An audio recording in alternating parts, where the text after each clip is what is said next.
নমস্কার বন্ধুরা, একটা নতুন ব্লগে তোমাদের সবাইকে ওয়েলকাম। তোমরা সবাই কেমন আছো? ভিডিওটা কি স্কিপ করো না, শেষটা দেখো। যারা প্রথমবার আমার ব্লগটা দেখছো তারা আমার চ্যানেলটাকে সাবস্ক্রাইব করে দিও। আজকে হচ্ছে সোমবার, খুব সকালে বেরিয়ে পড়ছি। সকাল বাজে এখন 6টা। রোদ যতটাই বাড়বে ততটাই গরমও বাড়বে প্রচন্ড, সেই জন্য সকাল সকালে বেরিয়ে পড়লাম। আজকে যাচ্ছি হচ্ছে একটা মন্দিরে। দিল্লিতে বেশ অনেক বছর ধরেই আছি, কিন্তু কখনো কোনো বড় মন্দিরে যাওয়া হয়ে ওঠেনি বা যেতেও পারিনি। একবার গিয়েছিলাম রাজস্থানের খাটুশ্যাম বাবার দর্শনে, তারপরে আর কখনো যাওয়া হয়নি। 15 দিন আগে না ভীষণ শরীরটা অসুস্থ ছিল, চিকেন পক্স হয়েছিল আমার। আগে ছেলের হয়েছিল, তার 1 সপ্তাহ পরে আমার হলো। আমি 15 দিনের মতো বিছনায় ছিলাম, ওই ভীষণ বড় বড় হয়েছিল। তো সেটা শেষ হওয়ার পরে এখন আমি যাচ্ছি সে মাতাজির দর্শনে।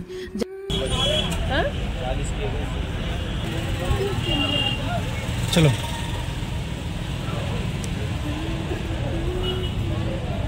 मंदिर जाने का रास्ता इधर से। कौन ये বাইকটা রেখে মন্দিরে ঢুকবো, আর ঢোকার সময় সাইডে ছিল ডালার দোকান। যেহেতু বড় বড় মন্দিরের সামনে একটু থাকে ডালার দোকান, সবসময় তো পসিবল হয় না যে কেউ বাড়ি থেকে নিয়ে আসবে।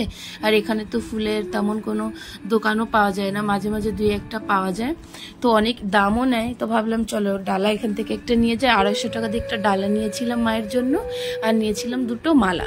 তো মালা 2টো নিয়ে মন্দিরে ঢোকার আগে প্রণাম করে নিলাম। বড়মশাই বললো একটু প্রণাম করে নাও যখন মন্দিরে ঢুকবে।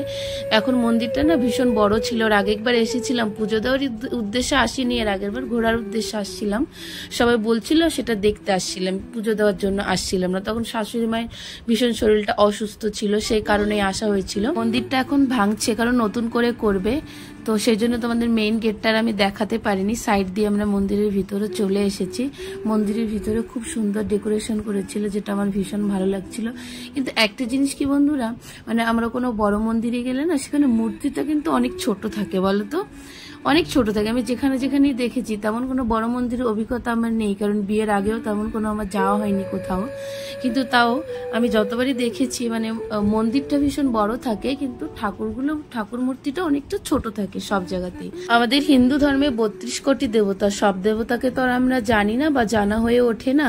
এখানে বেশ অনেক ধরনের মাতাজি দেখলাম, যেটা আমার নতুন ধরনের অভিজ্ঞতা, বেশ ভালোই লাগলো। তবে যেখানে কোনো বড় মন্দির থাকে সেখানকার লোক সেটাই তাদের ব্যবসা হয়ে ওঠে। তো এখানে সেই জিনিসটা আমি দেখলাম, মানে অনেক ধরনের মাতাজি নিজের ইচ্ছে খুশিতে কেউ বানিয়ে, কোনো পণ্ডিত মানে ব্রাহ্মণ টাইপের বসে আছে, পুজো করছে। আর ঠাকুর বলতে তো হিন্দু ধর্মের সবাই পাগল, ঠাকুর দেখলে সেখানে টাকা দান করবে আর সবাই প্রণাম করবে, আর প্রণাম করলে টিকা লাগালে সেখানে টাকা দিতে হবে। তেমন একটা ব্যবসা এখানে পণ্ডিতদের। যাই হোক, যে যেমন ভাবে পারে সে সেমনভাবে টাকা ইনকাম করে, যার যেটা নিজস্ব রুচি। এখন বাজে 8টা, মন্দির থেকে বেরিয়ে পড়েছি। আর বেলের জুস কিনে দিতে বললাম বড়মশাইকে, কারণ এখন গরমটাও বাড়ছে, তাই বেলের জুসটা খেয়ে নিই। তো আমার এই ব্লগটা তোমাদের কেমন লাগলো প্লিজ কমেন্ট করে বলো। তোমরা ভালো থেকো।